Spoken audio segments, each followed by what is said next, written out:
যে যে ভাষায় কথা বোঝে তাকে সেই ভাষায় বোঝানো উচিত বলে আমি মনে করি। কারণ পশ্চিমবঙ্গের রাজনীতিতে অন্য রাজ্যের সঙ্গে যদি আমরা তুলনা করি, সেই রাজনীতি পশ্চিমবঙ্গে হবে না। দেখুন, আপনারা গোটা রাজ্যের মানুষই জানে যে আরামবাগ একসময় বামফ্রন্টের গড় ছিল। অনিল বসুর নাম সবাই শুনেছেন। তো সেখানে 2018 সালের পঞ্চায়েত নির্বাচনের পর আমি ওখানে জেলা সভাপতির দায়িত্ব পাই পার্টির থেকে। তো পাওয়ার পর সে এক ঝাঁক ইয়াং ছেলে পার্টিতে এসে পার্টিকে সমৃদ্ধ করে। মানে আপনি বলছেন গুন্ডাদের বিরুদ্ধে গুন্ডাদের সংগঠিত করেছে? অ্যাকচুয়ালি গুন্ডা ঠিক নয়, এটা সংগঠন। আচ্ছা।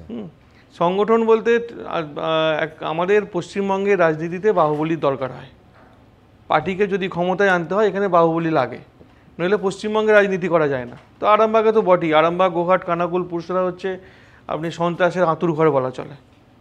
তো সেখানে 19 সালে লোকসভা নির্বাচনে আমরা জিতেও হেরে গেছি, আমাদেরকে হারিয়ে দেওয়া হয়েছে। 1100 ভোটে মাত্র লোকসভা ভোটে হেরেছিলাম। হারিয়ে দেওয়া হয়েছে। কারণ 2014 সালে লোকসভা নির্বাচনে আমরা তৃণমূল কংগ্রেসের থেকে প্রায় 4 লক্ষেরও বেশি ভোটে পিছিয়ে ছিলাম। সেখানে 2019-এ 5 বছরের মধ্যে মাত্র 1100 ভোটে আমরা পিছিয়ে সমাপ্ত করেছি।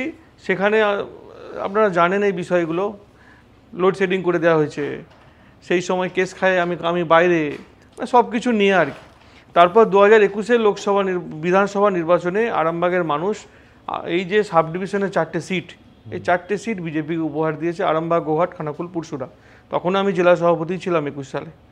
তো ওখানে সাধারণ মানুষ বিজেপির সঙ্গে আছে। তৃণমূল যতই ওখানে অশুভ আত্মাত করার চেষ্টা করুক, ওখানে কিছু করতে পারবে না।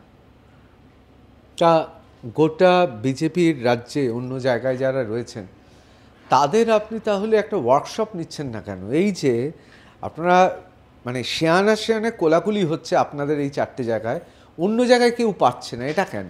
মানে একটা ওয়ার্কশপ নেওয়া উচিত তো আপনাদের। আমরা বেশ কিছু জায়গাতে স্ট্রং আছি। উত্তরবঙ্গ, নর্থ বেঙ্গল আমাদের শক্ত জোন।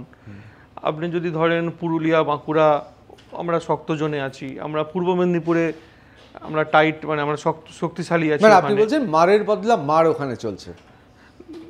যে যে ভাষায় কথা বোঝে তাকে সেই ভাষায় বোঝানো উচিত বলে আমি মনে করি।